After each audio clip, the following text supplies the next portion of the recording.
Daily current news में अभी की खबर है, मौलाना अबुल कलाम आजाद की पुण्यतिथि। आज यानी 22 फरवरी को मौलाना अबुल कलाम आजाद की पुण्यतिथि है। अबुल कलाम महान स्वतंत्रता सेनानी, राजनीतिज्ञ, शिक्षाविद, उत्कृष्ट वक्ता, लेखक और स्वतंत्र भारत के पहले शिक्षा मंत्री थे।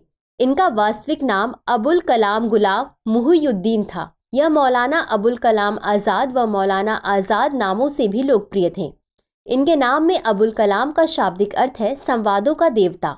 इनका जन्म वर्तमान सऊदी अरब के मक्का शहर में 11 नवंबर 1888 को हुआ था। मौलाना आजाद की जयंती 11 नवंबर को देश में राष्ट्रीय शिक्षा दिवस के रूप में मनाया जाता है। हिंदू मुस्लिम एकता के पैरोकार आजाद किशोरावस्था से ही पत्रकारिता में सक्रिय थे और 1912 में इन्होंने तत्कालीन कलकत्ता में अल हिलाल नाम से एक साप्ताहिक उर्दू समाचार पत्र निकाला। वह भारतीय राष्ट्रीय कांग्रेस यानी कांग्रेस पार्टी में शामिल हो गए और अल्पकालिक रूप से खिलाफत आंदोलन में भी सक्रिय रहे। वह गांधी जी के साथ कई आंदोलनों जैसे नमक सत्याग्रह 1930, सविनय अवज्ञा आंदोलन आदि में भी शामिल रहे। भारत छोड़ो आंदोलन में भागीदारी के चलते यह 1920 और 1945 के बीच कई बार जेल भी गए। आजाद 1923 में और फिर 1940 से 46 में कांग्रेस पार्टी के अध्यक्ष रहे।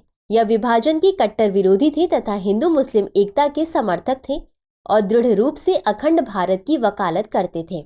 1947 में आजाद भारत के प्रथम शिक्षा मंत्री बने और मृत्यु पर्यंत पद पर रहे।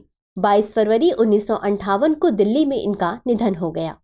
1992 में मौलाना आजाद को मरणोपरांत देश के सर्वोच्च नागरिक पुरस्कार भारत रत्न से सम्मानित किया गया। मौलाना आजाद उर्दू, फारसी और अरबी में व्यापक रूप से लिखते थे। इनकी आत्मकथा इंडिया विंस फ्रीडम नाम से 1959 में प्रकाशित हुई।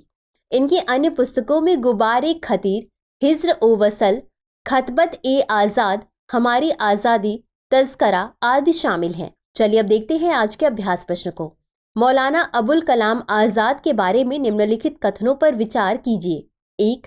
इनका वास्तविक नाम अबुल कलाम गुलाम मुहियुद्दीन था। 2. इनकी आत्मकथा इंडिया विंस फ्रीडम नाम से 1959 में प्रकाशित हुई। 3. इन्हें भारत रत्न से सम्मानित किया गया था। उपर्युक्त में से कितने कथन सही हैं? ए केवल 1, बी केवल 2, सी सभी 3, डी इनमें से कोई भी नहीं। इस प्रश्न का उत्तर कमेंट बॉक्स में जरूर दें। अभी के लिए बस इतना ही। शुक्रिया।